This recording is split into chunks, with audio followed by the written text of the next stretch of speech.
And this is the moment now, from now on, that if you have got any questions, to make sure you put them in the chat box, and then I will answer as I go along. And if I miss your question, when I open the forum at the end, we can have a two-way conversation, a live conversation. So good morning and welcome, especially welcome to Angela. I've known Angela for ages, and I think it's the first time Angela has joined us. And also welcome to the fabulous duo, Sarah and Caroline, as well. And your fringe looks lovely, Sarah. Which I think she's cut it herself. Did you cut it? I don't know. We'll have to have that chat later about whether you've cut your fringe for yourself.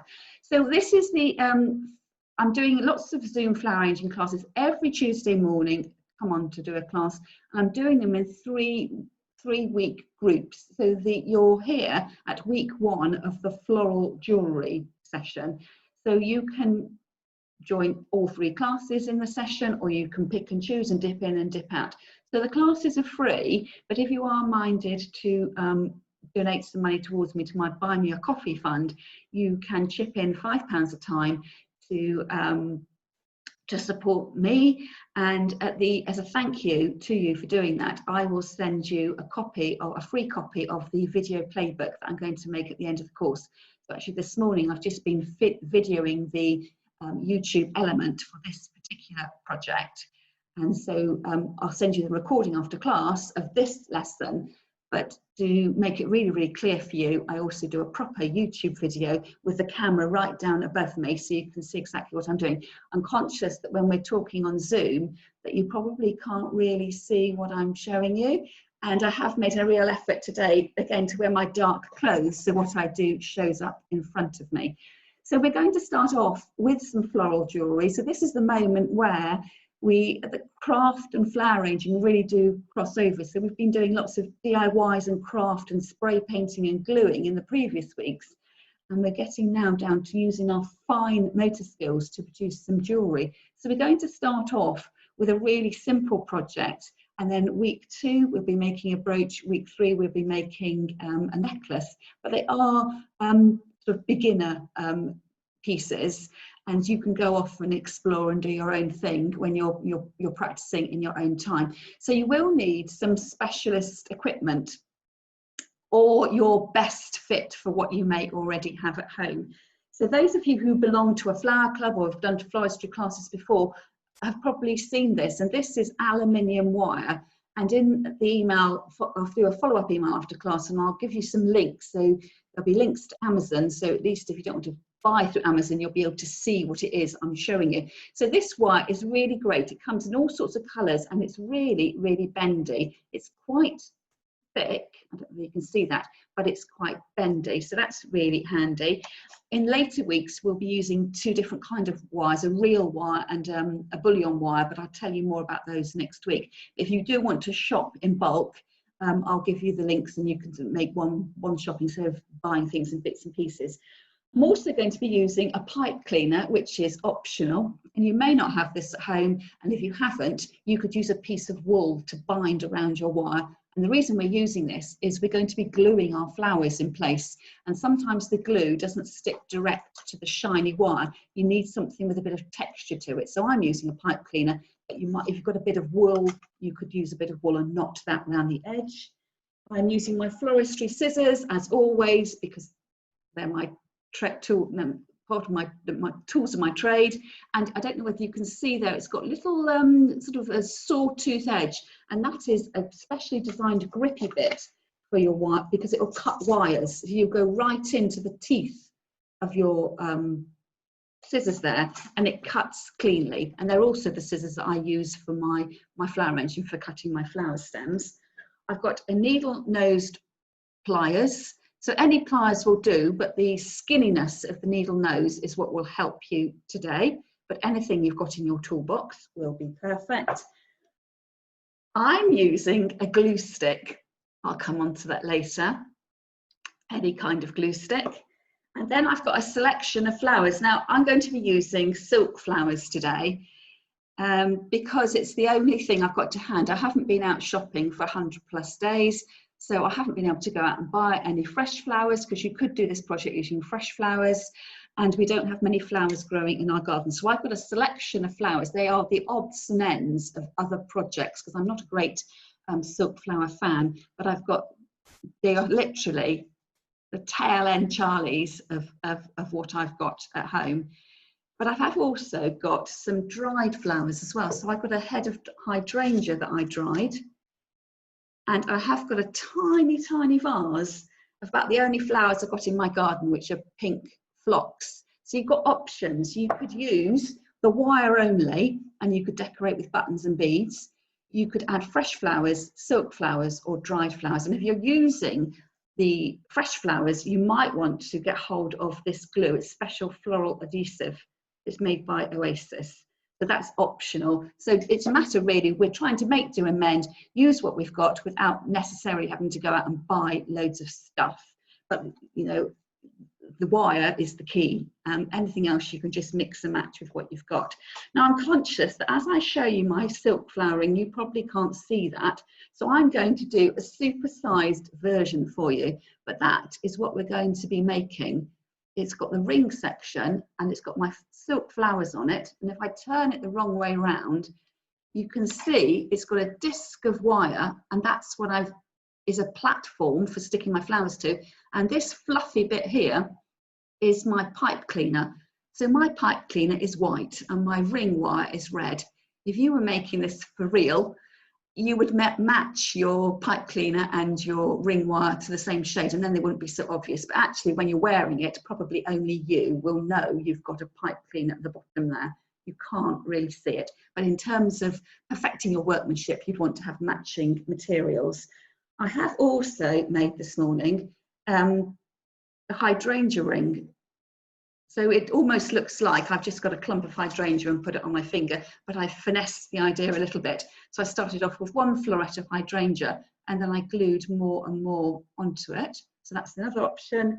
And then with my fresh flowers, very simply, I have just got 3 of the blooms of the phlox on there. Now you could go wild with this, not literally wild in terms of size, but you could go around your garden and you could be picking tiny things like the little flower heads, the buds of sedum, or I've got some clematis outside, some seed heads of that, or if you had some lovely miniature roses, you could make your own little garden to sit on your ring finger. But for ease and simplicity, I have gone for maximum impact with just using the minimal number of flowers. I'm not quite sure how well you can see that. So I'm just going to tidy my register away and we'll get going. So the reason I've used my glue stick is approximately the same size as my finger. And you've got the option of wrapping your wire around your finger or wrapping your wire around the glue stick. And that's why I've got the glue stick. So you'll need to, as you make your ring, it's quite hard if you're fashioning it around your finger to then use your fingers to do the work. But I found it easier to use a mold, a template. So if you had chunkier fingers, you could go for a thicker glue stick, or you've got skinny fingers, you might find the end of a wooden spoon would work really well. But it's easier to have something that works there. I'm just being told that homeschooling for the day has finished. So we will press on. So to make this bigger, so you can see what I'm doing, don't laugh, but I'm using a can of Pledge. And that is going to be my finger. Imagine I'm making this for a giant. So just so you can see what I'm doing, and I'm going to raise that up on my turntable so you can see what I'm doing. So I'm making it super huge, and actually it's probably big enough to become a serviette ring. So imagine this is my finger, or this is my glue stick. I'm going to take my flexible wire and reel off the length. Now for the rings I made, I probably used about 40 centimetres. I didn't measure it, I just sort of went like that. I'm taking off a little bit more here because my base is bigger. So I don't know, fingertip to armpit, is that about 1 metre or so? I'm going to cut that off using my scissors. And then I'm going to start with a small upright. So that's about 10 centimetres, but for you, when your little ring, it'll be a couple of centimetres. And I've put that onto my, my disc, and I'm wrapping my wire round, and it's gone round twice. So I'm ending up with a long piece and a short piece. So you can see there what I've done on the real ring. And then I want to, at this stage, I would then slide it off and put it onto your finger to make sure it actually fitted, because there's no point in having a beautiful ring if you can't actually wear it. So you may need, you know, you're going to have to do a bit of fitting. And then with these wires here, I'm twisting them together so that they hold. So I've gone around twice. Actually, I might have lied. I might have gone around 3 times. So again, I am supersizing this for you. It will be much more, it will be petite when you work on it. We've now got this bit of wire at the side that you needed to help twist together, but you don't need it anymore. So what I'm going to do is, first of all, I'm going to cut it down a little bit to make it more manageable. And then I'm going to use my pliers and I'm going to bend it over so it lines up with this twisted bit at the bottom. So bend it in half and pull it down. So because the wire is quite malleable, it's quite soft, you might be able to do this with your fingers, but to get a really nice tight grip here, you need to squeeze it together. So I will just do that. Like so. So basically I've twisted it around twice, twisted the 2 ends together and then hidden the cut end. So this bit up here is the bit I'm going to spiral around to create the flat plate to glue my flowers onto. And you'll just need to look at which way you spiraled, because if you start spiraling and you go the different way to the spiral at the bottom, you'll undo your fixings. So if you twisted clockwise, you need to twist clockwise with your top piece. You'll soon know whether you're twisting in a different direction though, because your ring base will start to fall apart. So that's just, you know, one word of caution. If it starts to go wrong, it's just because you've twisted a different way as you went round. So I'm going to take this wire here and, without poking myself in the eye, start to bend it round. And when I've gone round a complete circuit, I will show you. I'm not quite sure. Can you see there that it's starting to spiral round? So as I move round, and this will be much easier for you to do when you're actually working on yourself, you're getting sort of a button shape on the top here. And it will come together. It's one of those things you'll just be able to do with your fingers, follow your fingers, and you know, it's quite a nice relaxing thing to do. So if, for instance, you were you know, planning a lovely party, you're going to have a PIMS party via Zoom or a hen party via Zoom, this is something that you could be fiddling and twiddling ahead of time, and you could give all your friends the ring base, and then you could sit and decorate them together. So going round and round, following the edge of the previous one until you come to the end like that. So can you, I'm hoping you can see that, that's a better angle. I've just done a flat disc, and as you're working on it, you can be really careful with your workmanship and get it really, really neat. So now we've ended up with this spiky bit coming out, so we need to get rid of that. So I'm going to take my pliers and bend the wire down. So I'm pinching it here and bending that back down so it goes back inside the ring. I will, on the video afterwards, show you what I've done. So I should now be able to take that off my base. And there we have an absolutely massive ring. So you can see the spirals, and you can see my twisted fixings to begin with, and perhaps this bit of wire I've just finished off needs to be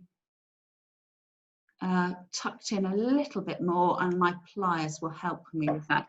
You're trying to make sure that the ring holds together and you're not getting scratched. So that would be your base. You know, imagine if I've got giant's fingers, that would be your ring base. Now I find it easiest to work on the glue stick because it just holds everything in place and it isn't going to roll around so much. So I would keep your glue stick to hand. And this is the moment when I add in my pipe cleaner. So I've got a white pipe cleaner, and I'm going to thread it up between the little holes I've made between each of the circles. I'm just going in and out. Oops. Like that. You can just see a flash of white on the inside. You don't need to be so wasteful with your pipe cleaner because you'll be able to use quite small amounts, but for demonstration purposes, I'm just getting rid of those pieces. So I've ended up with this white bit of fluff in the middle, and that becomes my base. My glue will stick to that, and then I can carry on getting more and more, you know, designery about it. But I'm keeping it simple at this stage, and with my hot glue gun, I will glue on to the base there. And then I've got an in-scale flower with my ring, and I'm going to, if you're using silk flowers, they have this little prong on the end, and I want my ring to lie as flat as possible. I'm going to cut that prong off, and then bury my ring on top, and that'll dry pretty much instantly. So that would be a very simple version of the ring, and that is this one here. So you can see I've done exactly the same thing, but now you've seen what I've done, you should be sort of be able to read my mechanics. So that bit of white that looks like a bit of glue hanging down is my pipe cleaner. And if that was red, you wouldn't be able to see it at all. And I've added in a leaf, first of all, there, and then a floret from a silk hydrangea. So I have kept it really, really simple by just having one flower. You, of course, could add in even more flowers if you wanted to. So let's, before that dries too much, the beauty of hot glue as well is it dries instantly, but it's quite brittle as well. So if you decide actually you've gone to a party and you had a yellow flower, that you can cut it and pull it off, and you can switch in your flowers. So say, for instance, I've had that party and now I want to go out to my next party and I want to do a different type of ring. I could do one here, and I'm going to cut the florets off my naturally dried hydrangea, and you could work something like this. So I'm just doing this really, really simply. You could, depending on your skill and what you've got to hand, could be making really, really intricate rings, but we don't want to run before we can walk. So I will show you how to do this. So I've got, there's disadvantages before I go on to this. Silk flowers, love them or hate them, are really hard wearing. So I would be quite happy wearing that all day. I could do everything. I could be doing this, drinking cups of tea. It's not going to go anywhere. As soon as you add in a natural flower element, it's more delicate. So a dried flower, whatever it is quite brittle. So you run the risk that you've accidentally brushed it against something, it's going to get damaged. And the same with the fresh flowers as well. They look absolutely beautiful, but they're not necessarily going to be as long lasting as a dried or as long lasting as a silk. So you just need to decide what you're going to do. But ideally, if we were going to a party, we just want to look glamorous for a couple of hours, and it wouldn't matter when we got home if it just disintegrated. But you just need to be aware it is something you can do fresh with. And it's absolutely amazing, you know, a real sort of showstopper if you go to a party and say, oh yes, I've made my ring and it's real. But if you want something that's more hard wearing and long lasting, you might want to go down the silk flower option. So with my hydrangea set, I do exactly the same thing. I get one flower on, good and ready, and put that right in the middle. And once you've got something on there, that dried material, and you get these trails with the glue, that you can then add in the glue around it. So you're not always aiming for that piece of pipe cleaner. Once you've got a quantity of material in, I can glue petal to petal. And what I'm doing here is actually producing a mini version of that whole cluster of hydrangea petals, you know, from the natural head. So I can start to glue those other papery leaf petals, and they provide the base. When you're using glue, the trick is to use enough glue to attach your materials, but you don't want it to look as if it's just a pile of glue with the occasional petals. So you have to get the right amount, enough but not too much.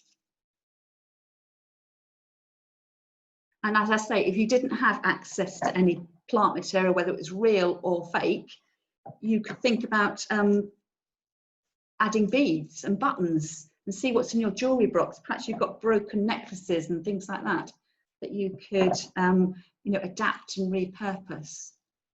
So get rid of those trails.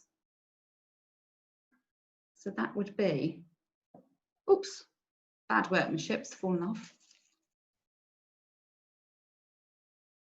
But you get the idea there. Can you see these trails? You will need to make sure with your hot glue gun that you do sort of do a good old clean up afterwards. But normally I would do this when it's absolutely dry. You don't want to be tugging at a trail and then find that your work becomes dislodged. I'm not entirely sure. I have to stand up and you see that against my jumper. I'm not sure that gives you a better view, but the YouTube video afterwards, we'll have the full view of that. And then you can start to, you know, get more adventurous. You know, perhaps if you feel comfortable wearing a ring like that, and this will depend as well on your natural style. Are you somebody who wants to be very petite and neat with what you wear, or do you want to be a bit more flamboyant? So I've got a ring there with a leaf and a floret on it, but I've got another leaf here, so I could build this up and make it a bit bigger. So I've got one leaf on this bottom bit. I could come in and put another leaf at the top, so I'm making that look bigger already. You know, it's probably quite nice for drinking champagne, but not for, you know, doing the actual handing out of sandwiches. Rather special. Put that on that other finger, and, you know, start adding more flowers in if you want to. So with the silk flowers, you can mix all kinds of things together, but you need to decide whether you want to sort of embrace the clashing nature of silk flowers or whether you want it to look vaguely natural. So I think it looks vaguely natural at that point, where I've got a hydrangea with 2 leaves and the leaves aren't hydrangea leaves.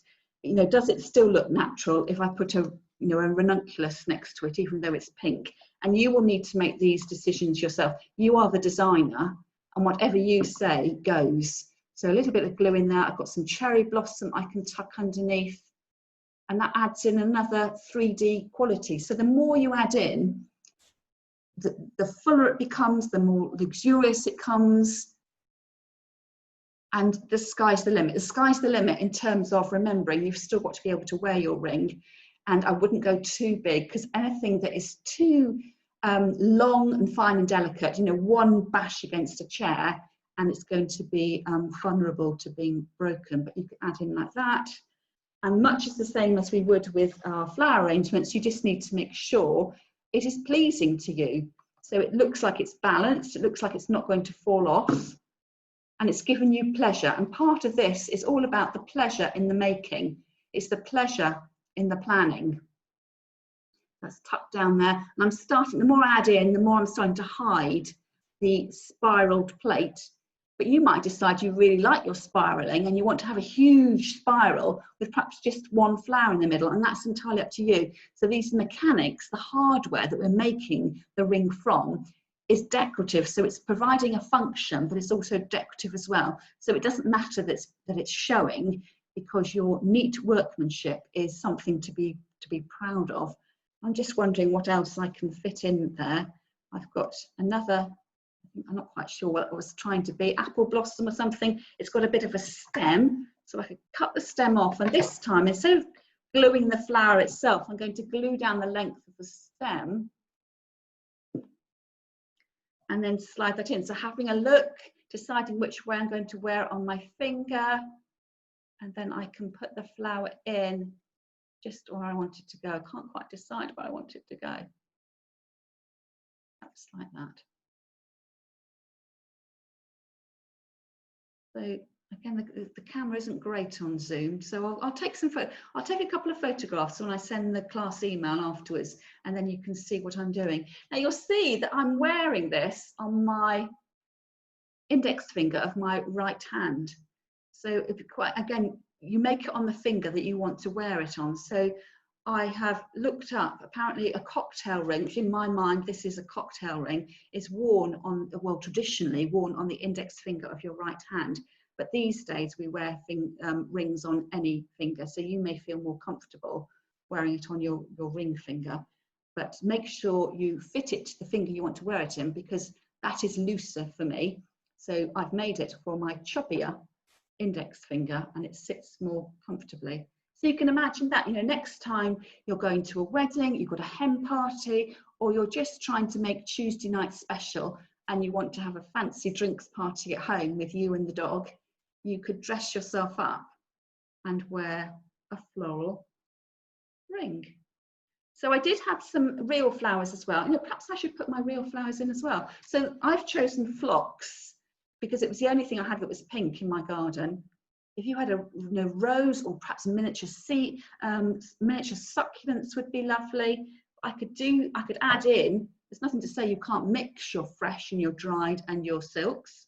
So here I will use my glue. So I have a saucer which I splurge my glue out onto. A little bit of glue, and this is the kind of glue that it needs to sort of air dry a little bit before it actually glues in place. There's no rush with this, whereas there is a bit of a rush with the hot glue. You probably can't see that. Imagine slug trails across my saucer, and I very carefully take up my fresh flour and I run it through the glue. So I've just got a tiny bit of glue, and I could leave it on the saucer while I do the others. So I'm running this down, annoyingly I've got a flat flower head, but it's got quite a deep throat. So I'm running it along the side of the petals and down the side of the flower. And again, it's a tiny bit stringy. I'm getting stuck. Oops. Well, let's stick at 2 at the moment because I'm getting stuck. And then remembering where you put the glue, so my glue went down this length here, I could then slide that in to my little group there. And you probably can't tell on the camera, but that's the fresh one. You can tell it's fake, but it sort of all melds in together. So I have no hesitation in mixing fresh and silk together, but I would always say that to buy the most expensive and lifelike silk flowers you can afford. Some of them are quite dust, quite awful poppies. And if you've got spray paint, you can always change the colour of your flowers as well, if they're not quite what you would like them to be. Now I've ended up with a bit of a dip in my ring, which in flower changing terms we don't really like. So ideally, I would want to raise that up a bit because I've lost my centre of my ring. Can you see it's nice and bushy here? And it's nice and bushy here, but the original flat flower is looking a bit lost now. So I could fix that up straight away. Dab of glue, and I could raise it up. So I've got a slightly raised section, a 2-tier flower, and a really quite chunky ring. And that's what I say, you can start minimal and just go with your single flower, or you can build up lots of small flowers to make it look like a bigger flower, or you could do a whole sort of really compact over flower heavy arrangement, and it's whatever you fancy. So I'm getting my 10-minute warning. So it's a raised